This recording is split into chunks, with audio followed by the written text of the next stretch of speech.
Hello students, मैं विश्वास कुमार, प्रेरणा school द्वारा संचालित ऑनलाइन क्लासेस में आपका हार्दिक स्वागत है। ओके, और अपना जो सब्जेक्ट है वो बायोलॉजी आपको ज्ञात होगा। दूसरा चैप्टर बायोलॉजी का चल रहा था 12th क्लास में, और दूसरे चैप्टर का नाम था नर तथा मादा युग्मकोद्भिद का विकास तथा संरचना। ठीक है, नर युग्मकोद्भिद का विकास तथा संरचना अपनी कंप्लीट थी। मादा युग्मकोद्भिद वाला जो भाग होगा वो आज हम प्रारंभ करते हैं, और मादा युग्मकोद्भिद का विकास किस प्रकार से होता है वो लेते हैं। ठीक है, गुरु बीजाणु जनन हमने पिछली क्लास में लिया था, और उससे आगे का अपना जो टॉपिक है वो मादा युग्मकोद्भिद का विकास है, किस प्रकार से उसका विकास होगा। ठीक है, तो चलिए फ्रेंड्स स्टूडेंट्स स्टार्ट करते हैं। सबसे पहले पिछला जो अपना टॉपिक था गुरु बीजाणु जनन, उसमें मैंने बताया था कि अंत में एक सक्रिय गुरु बीजाणु का निर्माण होता है। गुरु बीजाणु तो 4 बनते हैं, लेकिन 3 नष्ट हो जाते हैं, डीजनरेट हो जाएंगे। केवल एक गुरु बीजाणु जो निभाग की ओर होगा वो शेष रहेगा, आकार में बड़ा हो जाएगा और सक्रिय गुरु बीजाणु का कार्य करेगा। ठीक है, जिस प्रकार से लघु बीजाणु से नर युग्मकोद्भिद का विकास हुआ था, उसी प्रकार यहाँ गुरु बीजाणु से मादा युग्मकोद्भिद का विकास होगा। तो एक सक्रिय गुरु बीजाणु लेकर और मादा युग्मकोद्भिद का जो विकास है वो हम यहाँ लेते हैं। सर्वप्रथम यहाँ मैंने एक सक्रिय गुरु बीजाणु लिया है, सक्रिय गुरु बीजाणु। ठीक है, ये आपको बताना चाहिए कि जो सक्रिय गुरु बीजाणु होगा वो कहाँ होगा, बीजांडकाय के अंदर पाया जाएगा। ठीक है, इस सक्रिय गुरु बीजाणु के केंद्रक में हमें 3 बार समसूत्री विभाजन करना है। सक्रिय गुरु बीजाणु एक प्रकार की कोशिका है, और इसका जो केंद्रक है, इस केंद्रक में हम क्या करेंगे, 3 बार विभाजन करेंगे। तो सबसे पहले प्रथम विभाजन लेते हैं।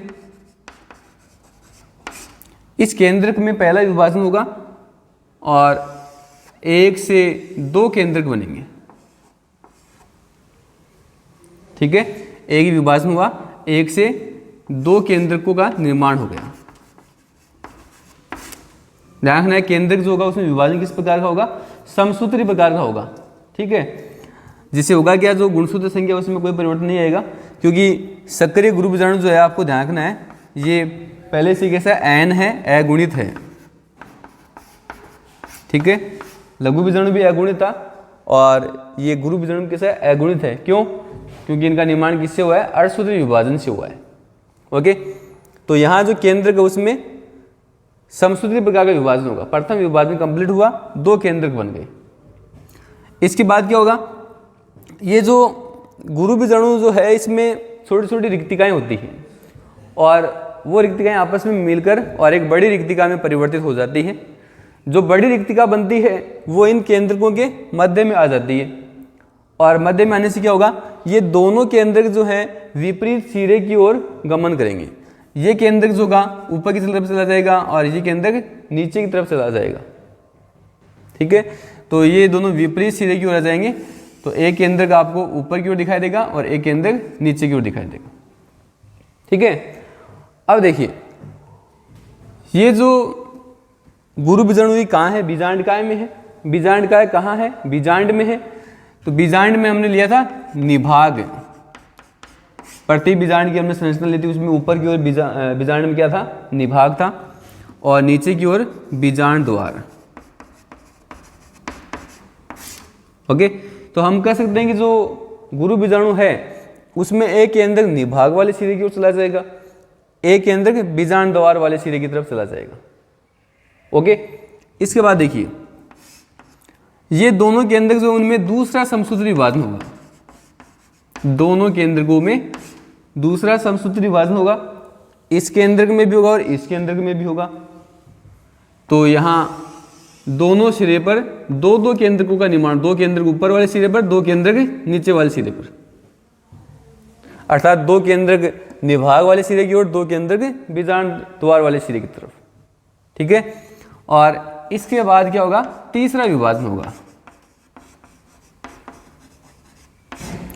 थर्ड विभाजन होगा। ये भी समसूत्री प्रकार का ही है। प्रत्येक केंद्रक में एक विभाजन होगा और प्रत्येक केंद्रक से 2 केंद्रक बनेंगे। और अपने पास 2 केंद्रक यहाँ है, 2 केंद्रक यहाँ पर है। इन दोनों केंद्रकों में जब विभाजन होगा तो यहाँ पर 4 केंद्रक बन जाएंगे। ओके, 2 केंद्र नीचे हैं, इन दोनों केंद्रकों में विभाजन होगा तो प्रत्येक केंद्रक से 2 केंद्रक बनेंगे, तो 2 से कितने 4 केंद्रकों का निर्माण हो जाएगा। ठीक है, अब ये जो सक्रिय गुरु बीजाणु था इसमें पहले आपको एक ही केंद्रक दिख रहा था यहाँ पर, अब इस सक्रिय गुरु बीजाणु में यहाँ कितने हो गए 8 केंद्रक हो गए। ओके, 4 केंद्रक जो हैं वो निभाग वाले सिरे की तरफ और 4 केंद्रक जो हैं बीजांड द्वार वाले सिरे की तरफ, 4 केंद्रक बीजांड द्वार वाले सिरे की तरफ और 4 केंद्रक निभाग वाले सिरे की तरफ। ठीक है, इसके बाद ये जो 4 केंद्रों का समूह है इसमें से एक केंद्रक जो होगा वो इस सक्रिय गुरु बीजाणु के मध्य में आ जाएगा। यहाँ से भी एक केंद्रक जो होगा वो बीच में मूव करेगा, प्रस्थान करेगा, तो यहाँ पर अगली जो स्थिति होगी उसमें क्या होगा, ऊपर की तरफ 3 केंद्रक रहेंगे, बीच में आपको 2 केंद्रक दिखाई देंगे और नीचे की तरफ भी आपको 3 केंद्रक ही दिखाई देंगे, क्योंकि एक एक केंद्रक जो वो गुरु बीजाणु के मध्य में आ गया है तो ऊपर 3 शेष रहेंगे, नीचे भी 3 शेष रहेंगे। ठीक है, टोटल अपने पास इस संरचना में 8 केंद्रक है। अब आगे क्या होगा, इन केंद्रकों के बाहर जो है भित्ति का निर्माण हो जाएगा। इस प्रकार से भित्ति बन जाएगी और जब भित्ति का निर्माण होगा तो कोशिका का निर्माण हो जाएगा। ऐसा यहाँ नीचे की तरफ भी होगा, 3 केंद्रकों के बाहर यहाँ भी भित्ति बनेगी और भित्ति निर्माण होने से 3 कोशिकाओं का निर्माण हो जाएगा। बीच में जो 2 केंद्रक हैं इनके बाहर भी भित्ति का निर्माण हो जाएगा और यहाँ बीच में ध्यान रखना आपको, बीच में केवल एक ही कोशिका बनेगी। ठीक है, तो कह सकते हैं कि तो बीच वाली जो कोशिका है, वैसे इस कोशिका का जो नाम है वो है केंद्रीय कोशिका। ये केंद्रीय कोशिका जो है ये द्विकेंद्रकीय होगी। केंद्रीय कोशिका कैसी है, द्विकेंद्रकीय है, और बाकी जो कोशिका है वो एक केंद्र की होंगी। अब ऊपर जो 3 कोशिकाएं जो निभाग की ओर है, इन 3 कोशिकाओं का जो नाम है वो क्या होगा, प्रतिव्यासांत कोशिकाएं कहेंगे। प्रतिव्यासांत कोशिकाएं। ओके, और 3 कोशिकाएं नीचे बीजांड द्वार की तरफ, तीनों को समूह में हम कह सकते हैं अंड समुच्चय। तीनों को अंड समुच्चय, अंड उपकरण भी कह सकते हैं। इस समुच्चय में जो कोशिकाएं बाहर है, जैसे ये कोशिका बाहर है, इधर ये इधर वाली कोशिका बाहर है, इनको हम कहते हैं सहाय कोशिका। सहाय कोशिका या सहाय कोशिका कह सकते हैं, या सिनर्जिड सेल भी कहा जा सकता है। बीच में जो एक कोशिका है, इस एक कोशिका को कहेंगे अंड कोशिका। बीच वाली कोशिका को अंड कोशिका कहा जाएगा। ठीक है, और यही अंड कोशिका जो है ये मादा युग्मक का कार्य करती है। जो अंड कोशिका होगी वो मादा युग्मक का कार्य करेगी। ठीक है, तो यहाँ इस संरचना में आपको 3 कोशिकाएं ऊपर, 3 कोशिकाएं नीचे दिखाई दे रही है, एक कोशिका मध्य में है, तो टोटल जो है 7 कोशिकाएं हो गई। इन 7 कोशिकाओं में आप देख सकते हैं 3 केंद्रक ऊपर हैं, 3 केंद्रक नीचे हैं और 2 केंद्रक जो हैं वो बीच वाली कोशिका में। टोटल जो है 8 केंद्रक हो गए। इस बीच वाली कोशिका जिसको हमने केंद्रीय कोशिका कहा है, इसमें जो 2 केंद्रक हैं, इन 2 केंद्रकों को भी एक नाम दिया गया है। इन्हें हम कह सकते हैं ध्रुवीय केंद्रक। इनको ध्रुवीय केंद्रक या पोलर न्यूक्लियाई कह सकते हैं। ओके, तो प्रारंभ में हमने एक सक्रिय गुरु बीजाणु लिया, उसमें एक ही केंद्रक था और उस केंद्रक में 3 बार समसूत्र विभाजन किए और अंत में हमें 8 केंद्रक प्राप्त हुए और 8 केंद्रकों के बाहर जो है कोशिका भित्ति का निर्माण होने से 7 कोशिकाएं प्राप्त हुई। 7 कोशिकाओं में टोटल जो है वो 8 केंद्रक आप देख सकते हैं। 3 केंद्रक ऊपर वाली में है, 3 नीचे वाली में और 2 केंद्रक मध्यवर्ती कोशिका में। तो यहाँ ये जो 7 कोशिकीय और 8 केंद्र की जो संरचना है 7 कोशिकीय और 8 केंद्रकीय, या अंग्रेजी में इनको कह सकते हैं 7 सेल्ड एंड 8 न्यूक्लिएट जो संरचना है, इसी को हम क्या कहते हैं, मादा युग्मकोद्भिद कहते हैं। 7 कोशिकीय और ये जो 8 केंद्रीय संरचना है, इसी को हम क्या कहते हैं, मादा युग्मकोद्भिद, या इसी का अन्य नाम क्या है, भ्रूणकोश या स्त्री युग्मकोद्भिद भी कह सकते हैं। ठीक है। और 7 कोशिकीय और 8 केंद्रीय जो भ्रूणकोश है, इसको एक अन्य नाम और भी दिया गया है, इससे पोलीगोनम प्रकार का भ्रूणकोश भी कह सकते हैं। ठीक है। तो क्वेश्चन ये बनता है कि पोलीगोनम प्रकार का भ्रूणकोश क्या है, तो आंसर हो जाएगा कि 7 कोशिकीय और 8 केंद्रीय जो भ्रूणकोश है वो क्या है, पोलीगोनम प्रकार का भ्रूणकोश। ठीक है। ये जो क्वेश्चन है वो इम्पोर्टेंट है। ठीक है। स्कूल एग्जाम के अलावा जो कॉम्पिटिशन एग्जाम है उनमें भी ये क्वेश्चन पूछा जाता है। 7 कोशिकीय और 8 केंद्रीय जो संरचना है उसको भ्रूणकोश या पोलीगोनम प्रकार का भ्रूणकोश कहेंगे। ठीक है। और एक मादा युग्मकोद्भिद जो है उसकी संरचना इस प्रकार की होगी। ओके। अब यहाँ देखिए, केवल एक गुरु बीजाणु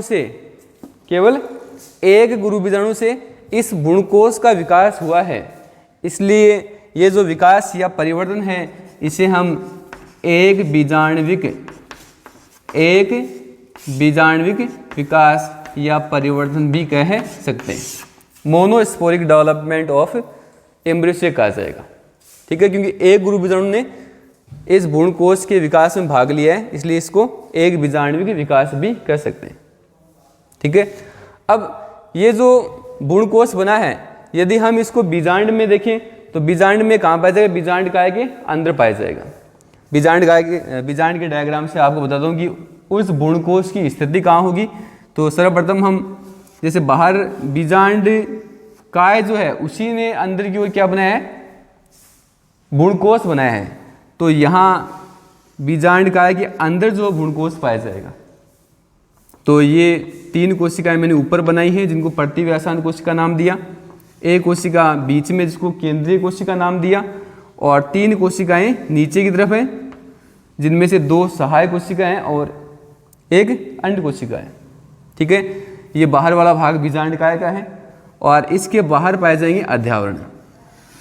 ये आंतरिक अध्यावरण हो गया और ये बाहरी अध्यावरण है, और ये इस प्रकार से बीजांड की संरचना हो गई। ठीक है। तो यहाँ ये जो भाग था इसको हमने क्या कहा, बीजांड काय। तो इस बीजांड काय के अंदर ये भ्रूणकोश की स्थिति जो यहाँ होगी। ठीक है। ये जो डायग्राम बनाया है भ्रूणकोश या मादा युग्मकोद्भिद, वो यहाँ पर पाया जाएगा। ये वाला जो भाग है इसमें आपको बताया था, ये भाग यहाँ पर निभाग है और इधर जो है वो होगा बीजांड द्वार। ओके। तो एक परिपक्व या वयस्क जो बीजांड होगा उसमें भ्रूणकोश की स्थिति या मादा युग्मकोद्भिद की जो स्थिति वो यहाँ होगी बीजांड काय के अंदर। ठीक है। इसके बाद यहाँ जो मादा युग्मकोद्भिद है उसमें क्वेश्चन ये बनता है कि मादा युग्मकोद्भिद की संरचना का नामांकित चित्र बनाइए। तो मादा युग्मकोद्भिद की जो संरचना पूछी जाती है तो उसमें ये डायग्राम होगा। ठीक है। जिसमें 3 प्रतिव्यासांत कोशिकाएं और एक होगा अंड समुच्चय और बीच में होगी केंद्रीय कोशिका। इस केंद्रीय कोशिका में आपको 2 केंद्रक दिखाई दे रहे हैं। इन 2 केंद्रकों का क्या होता है, जब निषेचन की क्रिया होती है तो निषेचन से तुरंत पहले ये दोनों केंद्रक जो है आपस में फ्यूज हो जाएंगे, दोनों का संलयन हो जाएगा, और संलयन होने के बाद में इस केंद्रीय कोशिका को दूसरा नाम दे दिया जाता है। इस केंद्रीय कोशिका को द्वितीय केंद्र कहेंगे या संलीन केंद्रक भी कहा जाता है। ठीक है। और उस टाइम पर होगा क्या, ऊपर वाली 3 कोशिकाएं और नीचे वाली 3 कोशिकाएं, इनमें तो केंद्रक होंगे अगुणित, परंतु जो द्वितीय केंद्रक बनेगा, जो 2 केंद्रकों के योग से बनेगा, वो होगा द्विगुणित। तो ये आपको ध्यान रखना है कि द्वितीय केंद्रक जो होता है वो द्विगुणित होता है। बाकी प्रतिव्यासांत कोशिकाएं और अंड समुच्चय की जो कोशिकाएं हैं वो हमेशा कैसी होंगी, अगुणित होंगी। ठीक है। तो अपना जो टॉपिक आज का था वो था मादा युग्मकोद्भिद का विकास आप देख सकते हैं कि किस प्रकार से इसका विकास हुआ है। एक सक्रिय गुरु बीजाणु से विकास पूरा हुआ है, और इसी में यदि हम जुड़ेगी उसकी संरचना किस प्रकार की है, तो मादा युग्मकोद्भिद की जो संरचना वो इस प्रकार की होगी। ठीक है। और इसकी स्थिति कहाँ होगी, तो ये बीजांड के अंदर, बीजांड काय के अंदर की ओर पाया जाएगा, ठीक है। और भ्रूणकोश की परिभाषा क्या होगी, तो 7 कोशिकीय और 8 केंद्रीय जो कोशिका है, संरचना है, उसी को हम क्या कहेंगे, भ्रूणकोश या मादा युग्मकोद्भिद कहेंगे, ठीक है। आज की जो अपनी क्लास है उसमें बस इतना ही है।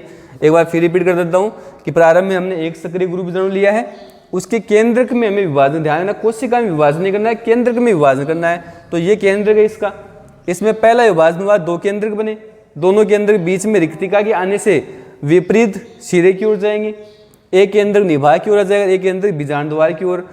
इन केंद्रकों में दूसरा विभाजन होगा तो ऊपर भी 2 केंद्रक बन जाएंगे, नीचे वाले से 2 केंद्रक बन जाएंगे। इनमें फिर तीसरा विभाजन होगा तो 2 से 4 ऊपर होंगे, नीचे वाले 2 से 4 केंद्रक नीचे की तरफ बन जाएंगे, ठीक है। फिर केंद्रकों का जो 4 का जो समूह है उनमें से एक एक केंद्रक जो बीच में आ जाएगा, तो यहाँ निभाग वाले सिरे की तरफ भी 3 केंद्रक रहेंगे और बीजांड द्वार वाले सिरे की तरफ भी 3 केंद्रक रहेंगे, ओके। और इन केंद्रकों के बाहर फिर कोशिका भित्ति का निर्माण हो जाएगा। तो निभाग की ओर जो कोशिकाएं बनेंगी उनको हम प्रतिव्यासांत कोशिका कहेंगे, और जो बीजांड द्वार की ओर जो कोशिकाएं बनेंगी उनको हम अंड समुच्चय, जिसमें 2 तो होंगी बाहर वाले सहायक कोशिका और एक बीच में क्या होगी, अंड कोशिका होगी, ठीक है। और ये यहाँ आपको 7 कोशिकीय और 8 केंद्रीय की संरचना दिखाई दे रही है, इसी को हम मादा युग्मकोद्भिद कहते हैं, इसी को भ्रूणकोश कहते हैं, ठीक है। तो इस प्रकार से ये विकास है और ये मादा युग्मकोद्भिद की संरचना है, ठीक है। आज के लिए बस इतना ही, धन्यवाद।